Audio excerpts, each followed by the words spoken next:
Quand nous parlons du jeûne, beaucoup de gens réagissent mal. Bien sûr, ceux qui ne connaissent pas Christ ne comprennent pas, si ce n'est pour perdre du poids ou être en meilleure santé. Et les chrétiens aussi réagissent en disant « mais nous ne sommes plus dans l'ancienne alliance, le sacrifice c'était avant ». Alors il est vrai que les sacrifices de moutons, de vaches, c'était avant, c'était dans l'ancienne alliance, mais depuis le sang de Jésus a été versé, c'est le sacrifice parfait, unique. Néanmoins, nous allons le lire dans Romains 12, le sacrifice existe toujours.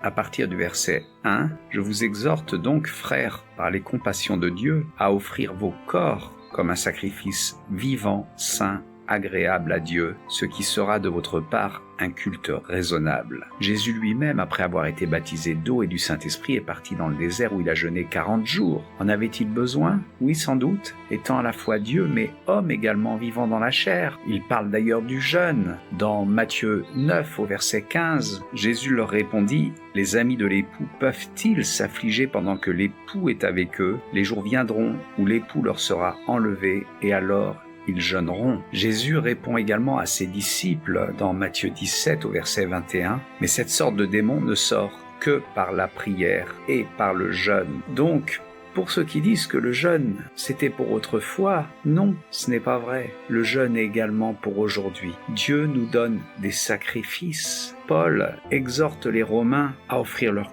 corps comme un sacrifice vivant. Et le jeûne fait partie de ce sacrifice. Alors, pour résumer, oui, en tant que chrétiens, nous devons jeûner. Le jeûne nous détourne des œuvres de la chair. Il renforce l'esprit en nous et il affaiblit la chair. Il nous donne la possibilité de lutter spirituellement contre tout esprit mauvais. Il nous fait remporter beaucoup de combats. Il aide à abaisser les murailles qui sont devant nous dans notre vie. Je vous exhorte donc à jeûner. Soyez bénis dans le nom de Jésus.